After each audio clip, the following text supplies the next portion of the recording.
Nacho, es tu casa, yo creo que más que la nuestra.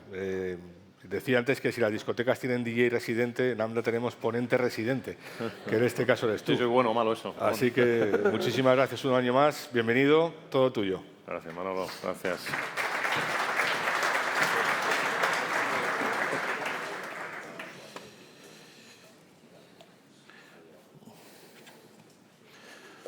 Bueno, muchas gracias, Manolo, por invitarnos. La verdad es que es emocionante estar aquí. Yo creo que no hay otra palabra, ¿no? Es emocionante y es un reto, ¿no? Porque venir aquí todos los años a intentar aportar algo es difícil, ¿no? Es difícil y emociona estar aquí. Bueno, ¿quién se atreve, de los que estáis aquí, a adivinar lo que va a pasar los próximos 5 años? Yo no. Por eso pongo este título, ¿no? Tan Nuevos horizontes, mismo camino. La verdad es que es un título bastante... aquí vamos a aprender el horizonte que viene, esto está clarísimo. Es el título que se me ha ocurrido cuando dices, bueno, ¿cómo cuento esto? ¿Qué está pasando aquí? Bueno, ¿por qué no me atrevo a adivinar con rotundidad qué pasa en los próximos 5 años? Porque es que si miramos los últimos 5, han pasado 5 cosas únicas en este sector. Únicas. O sea, esta ponencia la hacemos hace 5 años e intentamos adivinar algo. ¿Quién adivina esto? Que vamos a estar cerrados un tiempo. Que además no vamos a tener coches. Cuando ya estaba todo abierto no había coches. Tuvimos que manejar el negocio sin coches. Que además la inflación se dispara y eso subió los tipos de interés hasta el 4%, y este negocio con tipos de interés altos, las pólizas stock, te comen. Coches eléctricos que nos enchufaron sin que los quisiera el consumidor. ¿Qué hacemos con ellos? A pérdidas. Venga, ¿cuándo metemos la pérdida? ¿Este año, el siguiente? ¿Cuándo lo dotamos? Y por último, que vienen unas marcas nuevas que se hacen en 3 años con el 10% del mercado. Os lo cuento hace 5 años esto. Y salimos todos corriendo diciendo, yo aquí no sigo. No sé si alguno ha salido corriendo, pero la realidad es que no han sido años malos. No han sido años malos desde el punto de vista de rentabilidad. ¿Por qué? Porque la posventa aguanta cuando las cosas van mal, porque cuando no hay coche jugamos al VO, a buen VO, o porque podemos manejar un negocio con márgenes, porque cuando no hay vehículos, por lo tanto el margen se defiende mejor y no hay tanta pelea. Porque los tipos de interés, como os pilló con mucha tesorería, esa tesorería lo pusisteis en coches para que no os costara tanto, porque fuisteis prudentes. El eléctrico no, ahí no me voy a meter porque ahí hubo pérdidas sí o sí, ¿vale? Y el tema de los chinos, pues el que se movió rápido consiguió hacer dinero. Por lo tanto, esto es una lección, y esto es un aplauso a todos los que estáis aquí, de lo que habéis hecho los últimos 5 años ante este escenario. Chapó. Es una reacción a algo único que ha pasado y que estamos aquí mirando los últimos 4 años y no han sido malos. Ha habido rentabilidad, movimientos de compraventa de concesionarios, muchísimos. Ha habido... La realidad es que no ha sido... Con esto, te lo cuentan hace 5 años y sales corriendo. La realidad es que no ha sido mala. Gracias a una cosa muy básica. Es que esto es un negocio de pocos márgenes. Lo sabemos. Cuando uno está acostumbrado a trabajar en un negocio de pocos márgenes, se vuelve un guerrero. Un guerrero. Viene algo y reacciona rápido. No te puedes parar. Hemos visto cosas únicas estos 5 años, ¿no? Incluso algunas diciendo a marcas clásicas de toda la vida, diciendo, me voy de aquí, voy a por otra. Que esto era difícil atreverse a esto, ¿eh? Mucha gente se ha atrevido, ¿no? Y gracias a eso también ha conseguido más rentabilidad, ¿no?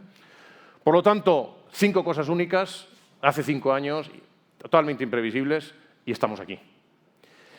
Bueno, dije que no me iba a atrever a decir nada sobre los próximos 5 años.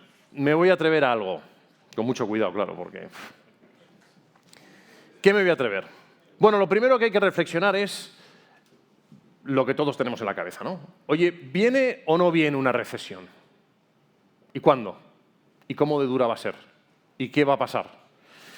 Bueno, la economía, bueno, yo que me gustan estas cosas, una cosa que he aprendido es que acertar, si quieres acertar, tienes que saber más de psicología de masas que de economía, de cómo nos comportamos como personas, ¿no? Ante el COVID pasó algo que la psicología lo entendió, que es, después de estar encerrado mucho tiempo, si hay liquidez, alegría, a salir. Eso es la psicología del ser humano. Entonces, la psicología del ser humano es lo que te dicta cuando empieza una recesión.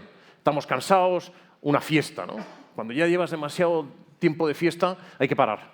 Hay que parar y es sano parar, ¿vale? Por lo tanto, ¿Dónde estamos en esta recesión? ¿Estamos en un ciclo ya muy largo? No. Vamos a mirar primero el ciclo, que el ciclo es lo que habla de la psicología, ¿no? ¿Qué ciclo vamos a ver? Bueno, esta transparencia es el PIB en Estados Unidos, el crecimiento de la economía en Estados Unidos. Cuando veis una barra en naranja, es que no ha sido un buen año. Ha crecido menos de un 2. Y cuando está por negativo es que ha sido una catástrofe, es que ha bajado el PIB y, por lo tanto, una recesión gorda. ¿Veis una serie histórica de los últimos 45 años? Para ver cómo nos comportamos, ¿no? Bueno, obviamente, ¿qué pasó desde la última crisis, obviamente, del sistema monetario en el año 90? Pues hubo alegría de 16 años de alegría. Todo este ciclo, desde la última... Hubo en medio una recesión por el boom de Internet, bueno, hubo una pequeña burbuja y obviamente el 11S, que fue un tema muy duro, pero nos llevó a un ciclo de 16 años. Luego vino la gran hecatombe, ¿vale? ¿Dónde estamos hoy, sabiendo que ha habido un COVID por medio? No estamos en esa situación, no ha habido crecimientos del 4 y 5% como hubo en ese ciclo. Podemos decir que estamos bastante avanzados en un ciclo, indudablemente, porque llevamos más de 14 años con un ciclo positivo, contando el COVID, quitando el COVID, serían 13 años. Por lo tanto, desde el punto de vista puramente psicológico de cuándo se acaba la fiesta, hombre, llevamos de fiesta un tiempo, el COVID paró, por eso hubo más fiesta. Parece que podemos estar llegando a una parte final del ciclo sin alarmas, sin algo de decir, oye, esto ya se ha acabado. No parece que haya alarmas, pero sí que estamos en una... Claro, esto estuvo empujado. ¿Y en España? En España tuvimos 14 años de alegría. Claro, esto estuvo empujado por el proyecto Europa. Europa es lo que empujó esto, el euro, y esto fue el gran proyecto que empujó la economía durante esos 14 años, ¿no? Luego vino una crisis muchísimo más dura, que la vivisteis todos los que estáis aquí, y ahora llevamos 11 años de cierta alegría, ¿vale? Vamos a quedar aquí, ¿no? Esto es hablar a palmos todavía de cosas, ¿no? Pero bueno, te empieza a decir que la economía sí que estamos en una parte del ciclo largo, no hay alarmas todavía, no ha habido crecimientos del 4 o 5% de forma sostenida, pero sí que estamos en la parte final. La pregunta que nos hacemos ahora es, ¿y por dónde explota esto? Porque uno de los temas que puede explotar es la burbuja tecnológica que existe hoy. ¿Puede o no puede explotar por ahí, ¿no? Que es por donde se pincha algo y empieza todo a desaparecer, ¿no? Bueno, hay un gráfico que a mí me gusta mucho, que lo voy a explicar antes de sacarlo, porque luego en cuanto se vea se entiende. Vais a ver aquí, desde que salió ChatGPT, que fue en noviembre del 22, cómo ha evolucionado el índice tecnológico que se llama el Nasdaq en Estados Unidos. ¿Cómo ha evolucionado? ¿Cómo ha subido, no? Se ha multiplicado por 2, prácticamente. Desde que salió ChatGPT, el índice tecnológico de Estados Unidos, que mide cómo de burbuja existe, se ha multiplicado por 2. En estos meses que llevamos 3 años. La pregunta es, en antiguas burbujas, como la burbuja de Internet, que hubo en el año 2000, como la burbuja de los activos en Japón, que sabéis que es un tema durísimo, que inflaron los activos, o incluso 5 subió 6, o el crack del 29, ¿cuánto tiempo subió todo esto? ¿Subió 2 veces, subió 5, subió 6? ¿Y durante cuánto tiempo, no? A ver, no es ciencia exacta, pero te vuelve a decir, oye, estamos en ese ciclo largo donde multiplicar por 2 el índice, que es donde estamos hoy, ya es demasiado. Pues eso es lo que dice este gráfico que vais a ver aquí. Entonces, este gráfico lo que dice es, la línea roja es cuánto ha subido el índice tecnológico que se llama Nasdaq desde que empezó ChatGPT. Y como hemos dicho, se ha multiplicado por 2, 2,5, desde que salió. Si vemos las antiguas burbujas que han existido, teniendo una de ellas, la del .com, que fue lo de Internet, si os dais cuenta, esa burbuja infló ese mismo índice 6 veces, no 2. Y duró 5 años y medio, casi 6. Si miramos solamente ese dato, y yo creo que es bastante alineado con lo que hemos visto antes, no estamos en una fase final de la IA donde esto ya está explotado, esto ya está los índices por las nubes y nunca se ha visto. Puede tener recorrido. Eso no quiere decir que tenga altibajos y volatilidad, pero tendrá recorrido todavía. No parece que haya la burbuja de largo plazo de una burbuja. Ojo, mirando este dato. Si vemos otros datos, como puede ser la burbuja de los activos en Japón, que fue durísima, que la siguen pagando todavía 30, 40 años después, pues obviamente fue un ciclo muy largo que también se multiplicó por 6 el índice. Y, bueno, el crack del 29 ni hablamos, pero bueno, se multiplicó por 6 y la crisis del oro en los años 80 también. Es decir, ni parece que el índice se haya multiplicado tanto como unas burbujas anteriores, ni que el ciclo haya sido tan largo en esta parte. Cuidado, hay que ir con cautela, pero no indica que esto esté excesivamente inflado todavía. Miedo tenemos todos, por supuesto. Pero parece que, yo estoy dando datos nada más, ahora cada uno que saque sus conclusiones. Seguimos un poco a palmos, ¿no? Decir, oye, vamos a ver si acertamos. Ahora hay que aterrizar un poco más. ¿Cómo aterrizamos? Pues vamos a ver qué pasa aquí. ¿Qué está pasando aquí, en este país? Bueno, ¿cómo estamos hoy? Hay que mirar, yo soy un fan de 3 ratios. La confianza que hay, si hay dinero y cómo de endeudados estamos. Eso es lo que marca una economía. ¿Hay confianza o no hay confianza? Bueno, los consumidores estamos aquí ahora mismo, ¿no? Todo el consumidor, cuando contestas a la confianza en la economía, a seguir consumiendo, bueno, estamos en los mejores momentos, que fue obviamente cuando salimos del COVID de la antigua crisis. El COVID fue esto fue el ataque y la invasión en Ucrania. Estamos en un nivel mantenido, sostenido, razonable. No se ha desplomado. Bueno, hay cierta prudencia, pero no estamos ni en máximos ni en mínimos. No parece que el índice de confianza del consumidor indique que estamos ante una gran recesión. Todavía no lo indica. Y el empresario, que esto es lo que marca al final una economía, ¿no? Los empresarios están en máximos históricos desde que hay referencia, desde el año 2012, los que estáis aquí. Hay miedo, hay prudencia, por supuesto, pero hay todavía cierta confianza en que se pueden hacer cosas. A mí este dato me sorprendió. Pensé que no estaba tan alto. Estos son datos del INE, que creo que es una fuente bastante fiable. Y más sorprendente todavía es que la confianza en el país, ¿cómo se mide la confianza en el país? ¿Cuánto pagamos por la deuda del país? Eso es la mejor métrica. Es decir, si tenemos que pagar mucho, es que para que inviertan aquí hay que dar mucha rentabilidad. Es una de las métricas. Pues curiosamente, que es la línea amarilla de arriba, se llama prima de riesgo, que es cuánto pagamos por encima de lo que pagan los alemanes por endeudarse, el gobierno. Estamos en 55, que es, si los alemanes pagan un 3% a su deuda, por emitir deuda, nosotros pagamos un 3,5, o sea, muy poquito más. Francia está por encima, por primera vez. Francia está muy por encima, Italia está por encima, Portugal.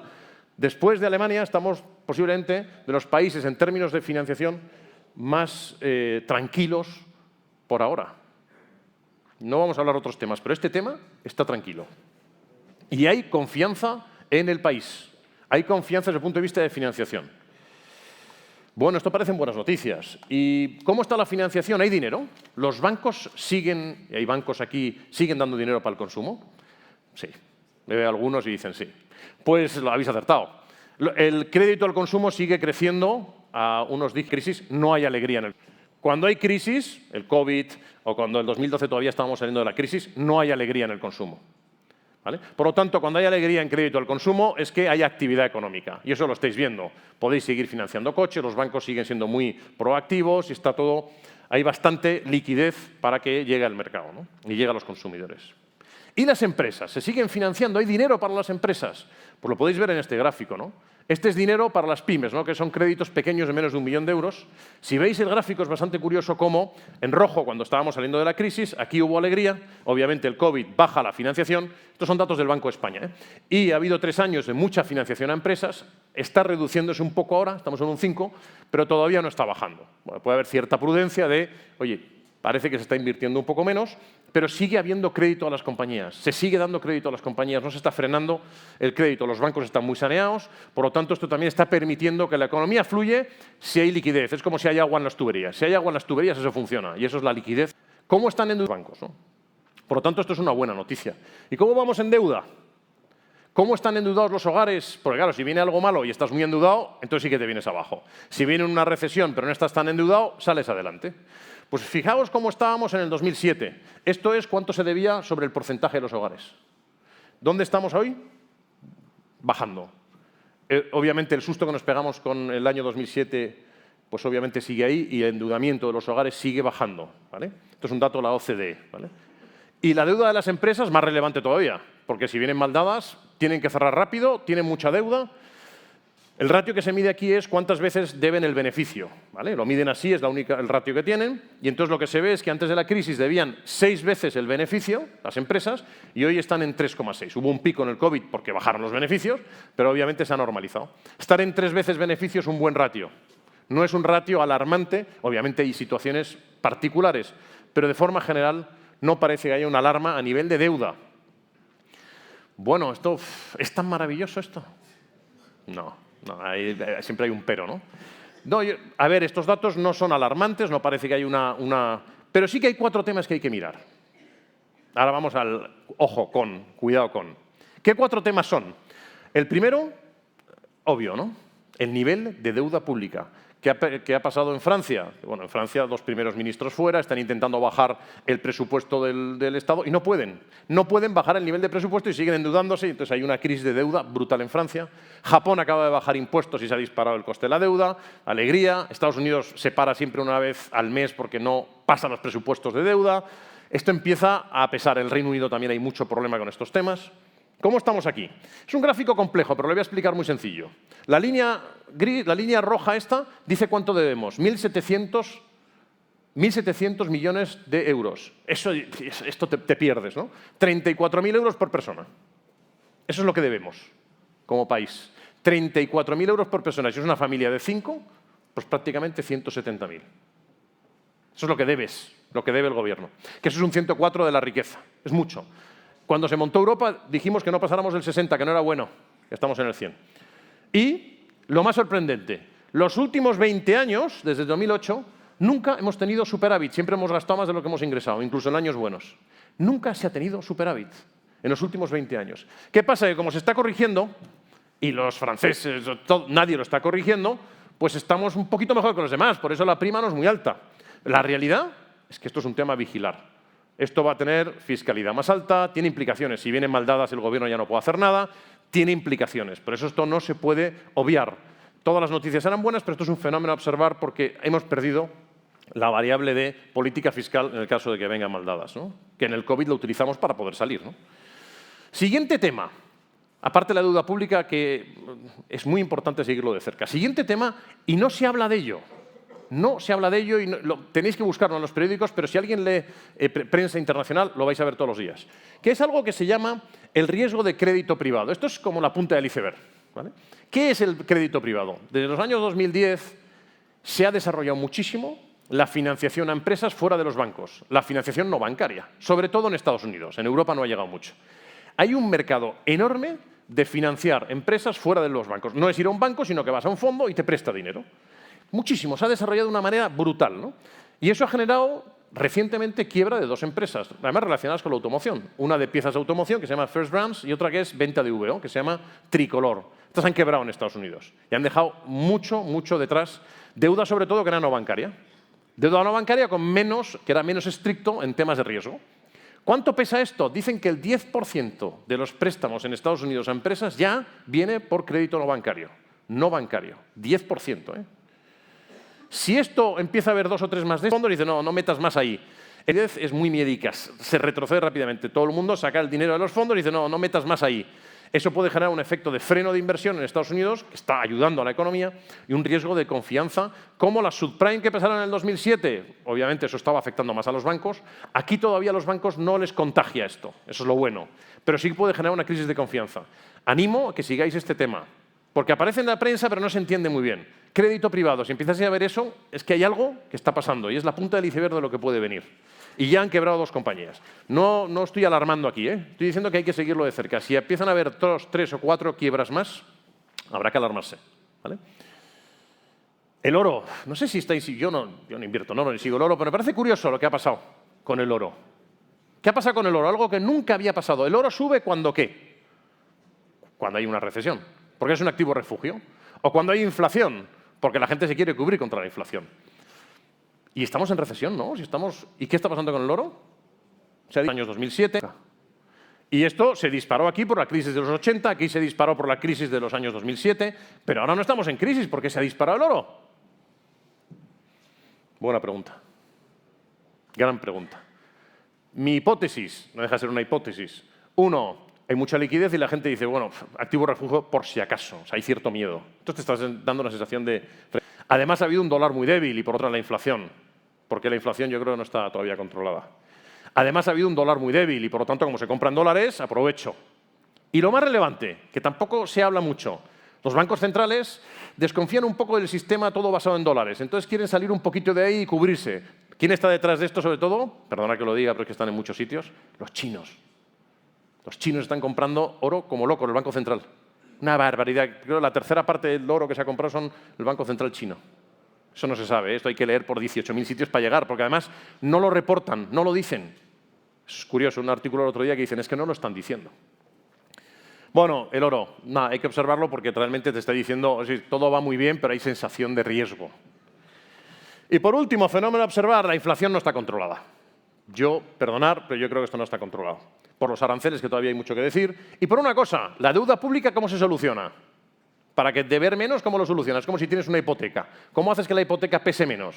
haciendo crecer el valor de los. Un poquito de inflación no viene mal. La inflación le viene bien a la deuda pública. Por lo tanto, y bueno, eso lo saben los gobiernos, un poquito de inflación no viene mal. El Banco Central quiere tirar, pero ellos quieren un poquito de inflación, porque la inflación ayuda a tener menos deuda, pesa menos. Y esto está estudiado, ¿vale? Y luego la parte geopolítica, que obviamente es compleja, y luego si vais a contratar ahora a mecánicos o no sé qué, está complicado, hay que subir precios y hay inflación, o sea, hay inflación. Todavía vamos a vivir una época de inflación. Bien, vamos bien, pero hay 4 fenómenos clarísimamente que hay que observar, ¿no?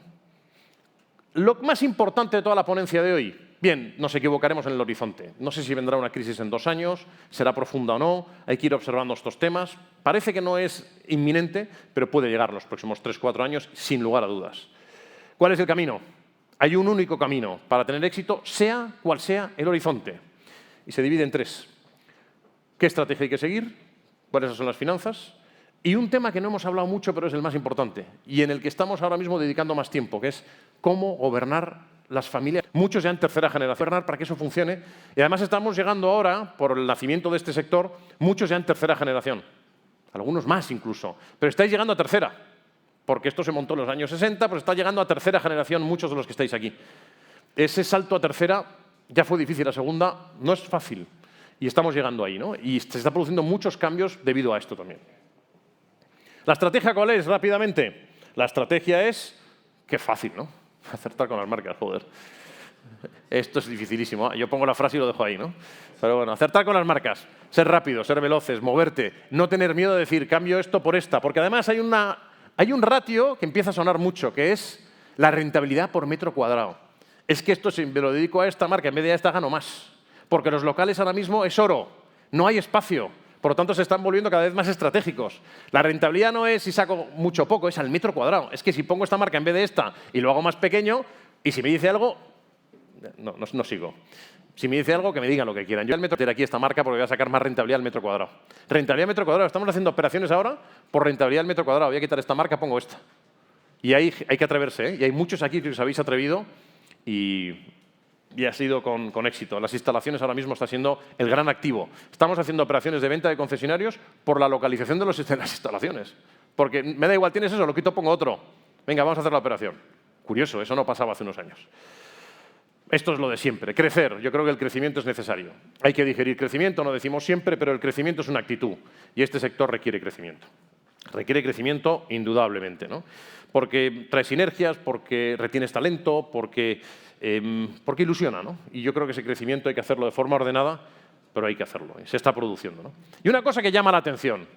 No os obsesionéis con diversificar. Vamos a buscar otros negocios por si acaso este va mal. No lo hagáis. Yo soy un fan de poner todos los huevos en la misma cesta. Ya sé que eso no es lo que nos han enseñado. Pero yo soy un fan, desde el punto de vista empresarial, de poner todos los huevos en la misma cesta. Algo, desde el punto de vista financiero no, pero empresarial, más. Y concentrar. ¿Por qué? Porque si sabes hacer algo, dedícate a lo que sabes hacer, ¿no? Y si no, pues dedícate a otra cosa.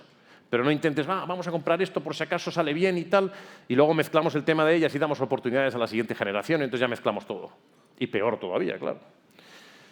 Bien, por lo tanto, desde el punto de vista de estrategia, velocidad. Velocidad y foco. Nada de despistarse con cosas. No, ¿y si montamos esto? No. Nuestra opinión es no se despisten.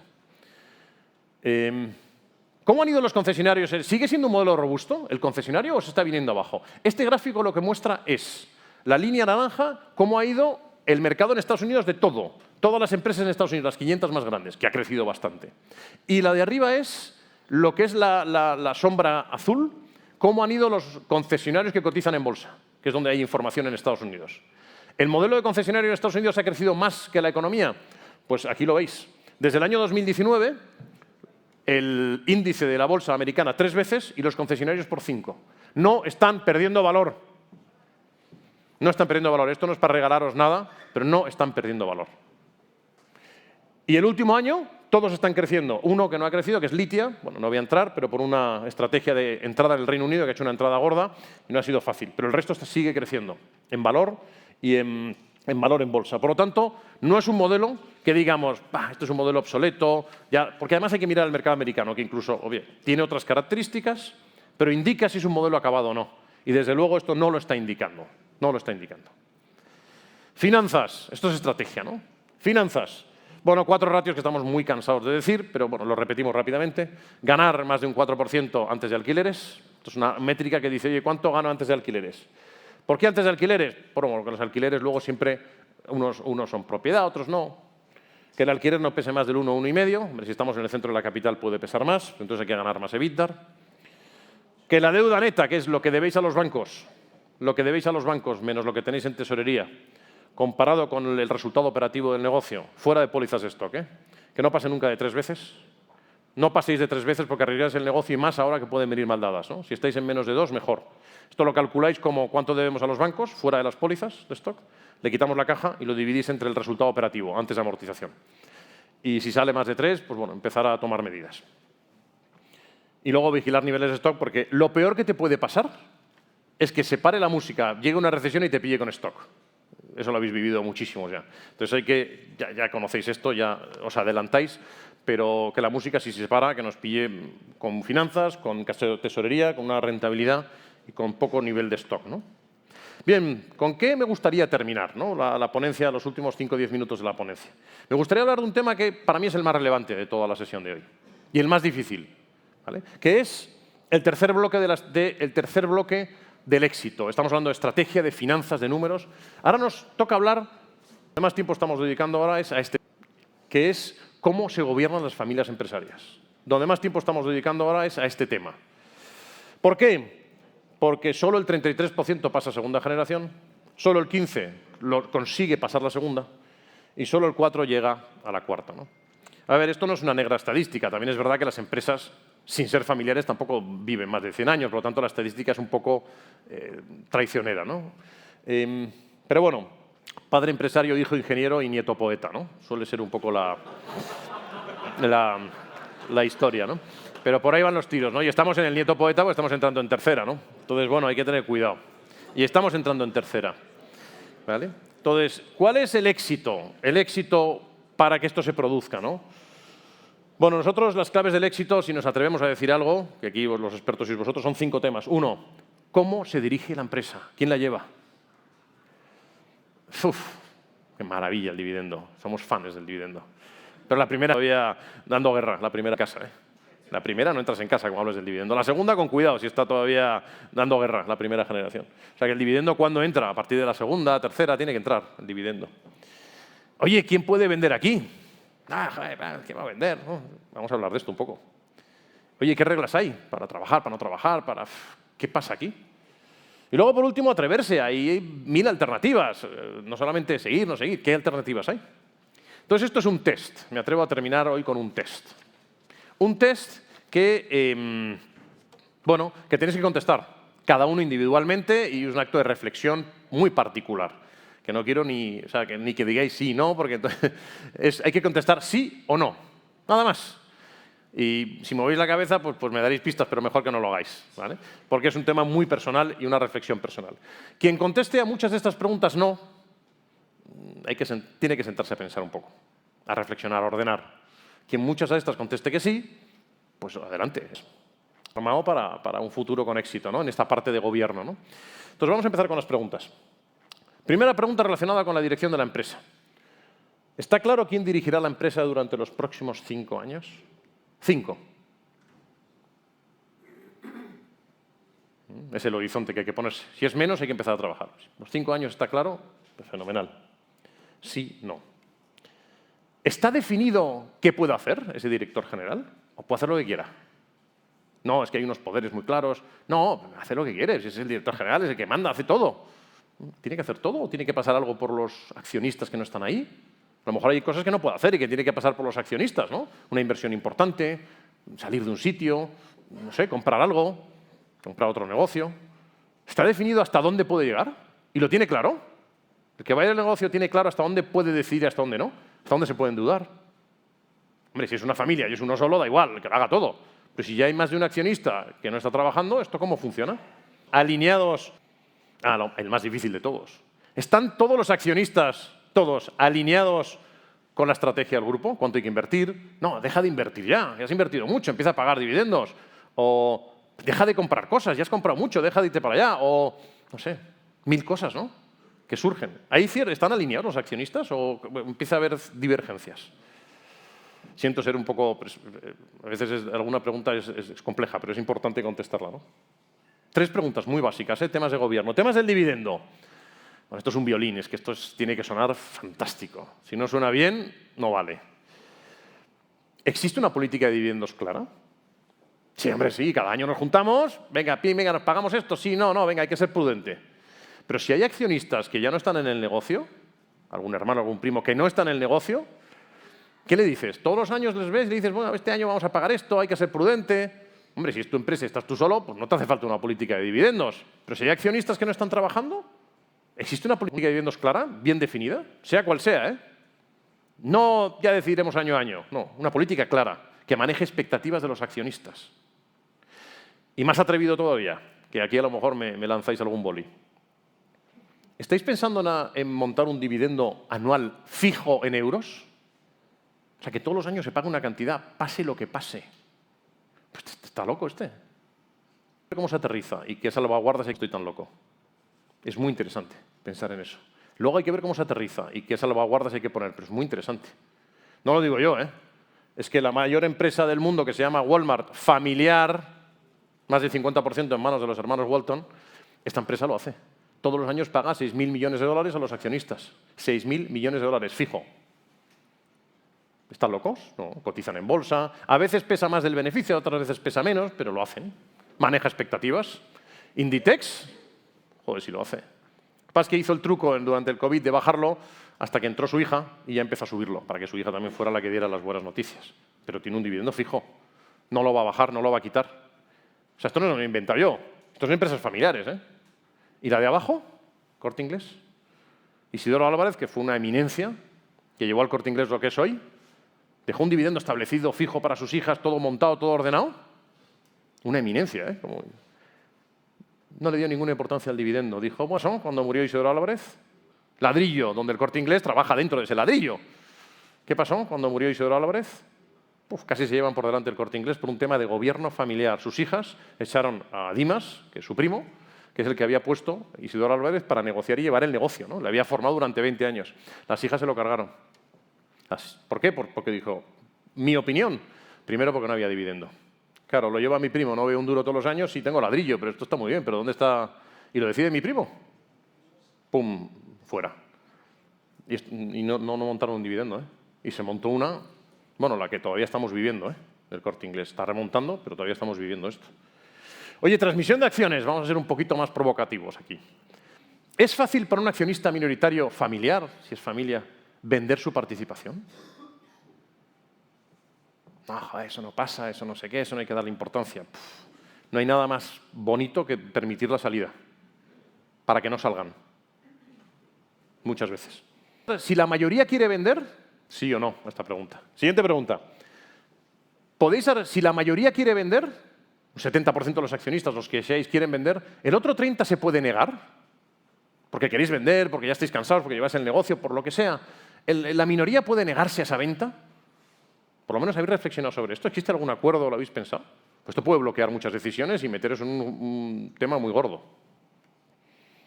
¿Hacéis una valoración del negocio cada cierto tiempo para saber lo que vale vuestro negocio, que es muy sano? Sé que hay algunos que lo hacéis, pero os lo lanzo. Bueno, no sé cuántos síes y noes lleváis, pero ahí van. Por último, reglas familiares. ¿Existen normas que regulen la entrada y, más difícil, la salida? La salida es dificilísimo, ¿no? ¿De familiares que trabajan en la empresa? Sí, están claras, están escritas, sí. Bueno, fenomenal. ¿Están todos los accionistas bien informados sobre la marcha del negocio? ¿Todos los accionistas saben todo lo que tienen que saber? Y no estén en el negocio y se hayan dedicado, ¿no? Con los accionistas, juntándonos con ellos cada cierto tiempo, tienen que saberlo. Por mucho que no estén en el negocio y se hayan dedicado a la medicina, a la psicología, tienen que estar al tanto de lo que pasa en el negocio. Si no, al final se genera asimetría de información y vuelve en vuestra contra. ¿Están todos bien informados? ¿Les estáis informando bien? ¿A todos? ¿Por qué ponemos esta pregunta? ¿Realiza la empresa actividades altruistas? ¿Por qué? Porque el pegamento en la familia se monta de muchas formas, no solamente generando un buen negocio, generando dinero, dando empleo a la gente. Hay un pegamento importante que es estar orgulloso de lo que hace la compañía, ¿no? Y donaciones, cosas que hace para la sociedad, todas estas cosas que muchos hacéis, estructurarlas porque ayuda mucho a generar pegamento entre los accionistas, que es lo que hay que buscar cuando vienen mal dadas, como no haya pegamento, esto no funciona, ¿no? ¿Y cuándo hay que hacer esto? Pues hay una foto que a mí me gusta mucho de Warren Buffett que dice que cuando baja la marea se ve quién va desnudo, ¿no? Pues esto hay que hacerlo cuando las cosas van bien. Hay que ordenar esto cuando van bien. Y normalmente ahora estamos en un buen momento, ¿vale?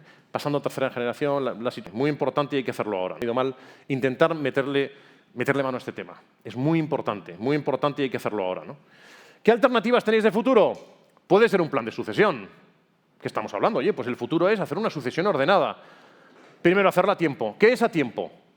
5 años antes de querer retiraros. Si tenéis 5 años de horizonte para retiraros porque ya estáis cansados, porque queréis hacer otra cosa, hacerlo 5 años antes. Es una norma que suele funcionar. Siguiente, coger un billete de avión. Poner fecha. Esto es, me voy tal día y cojo billete de avión.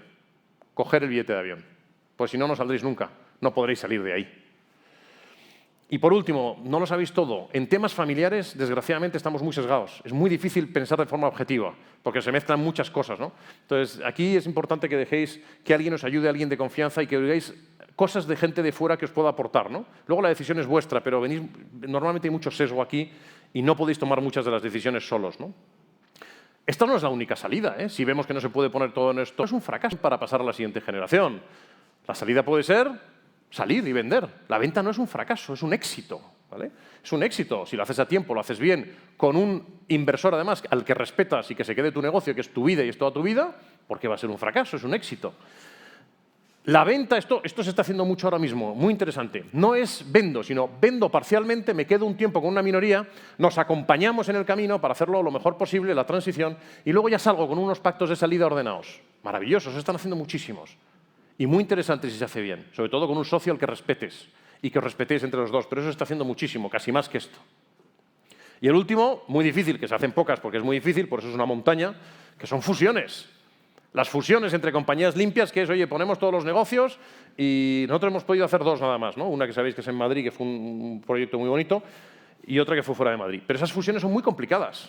Pueden funcionar, pero tiene que darse muchas circunstancias para que pongas varios negocios familiares y que funcione bien.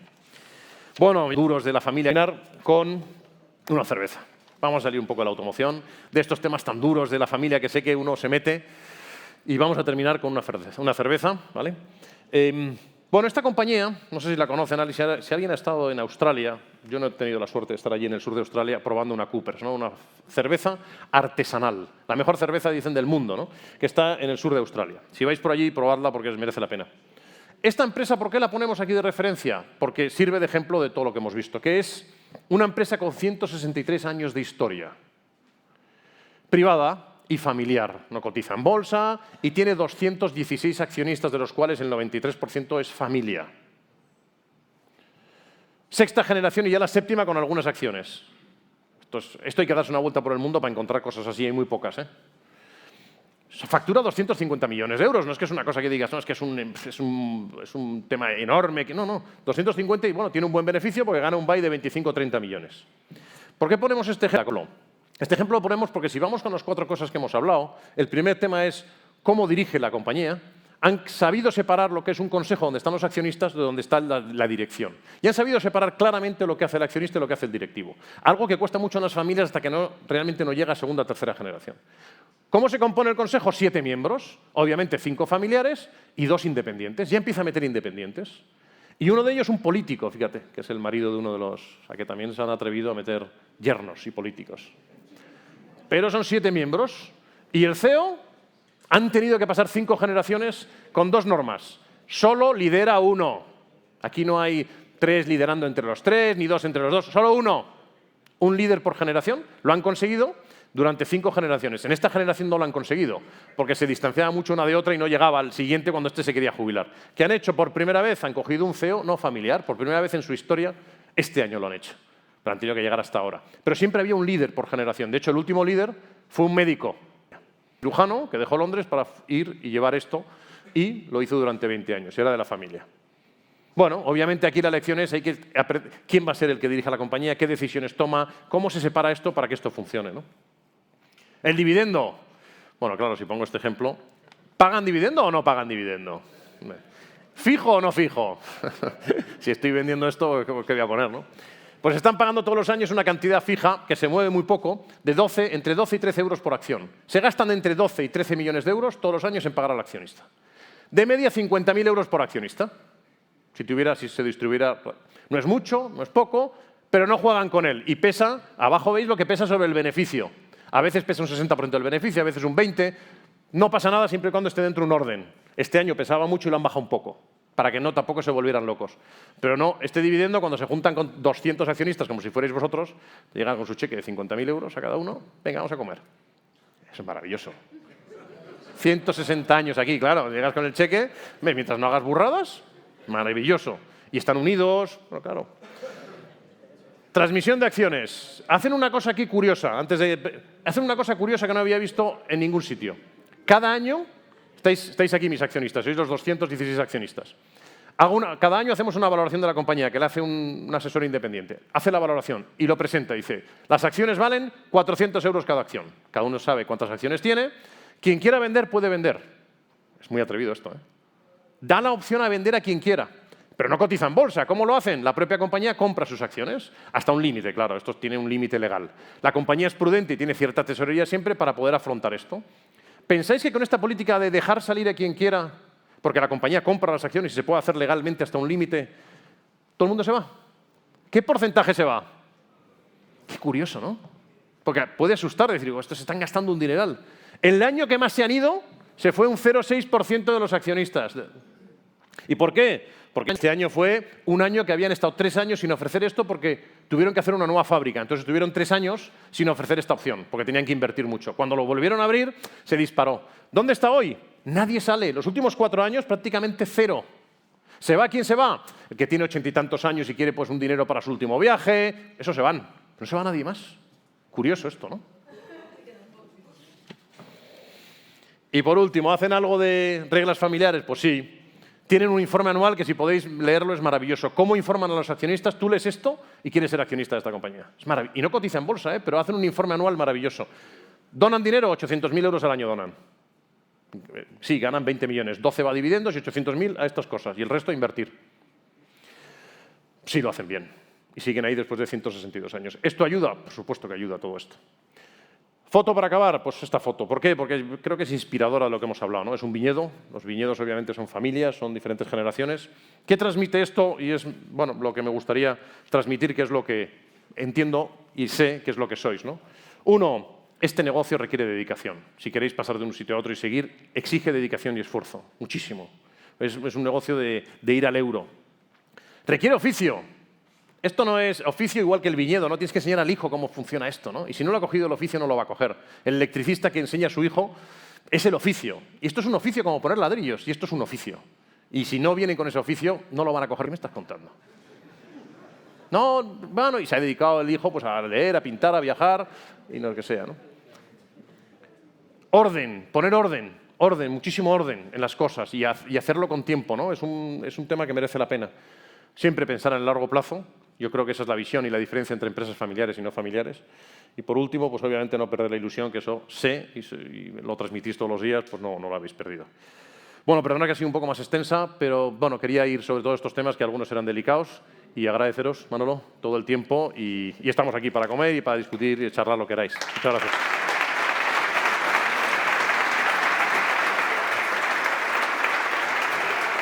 ¿Me van a preguntar qué? Gracias.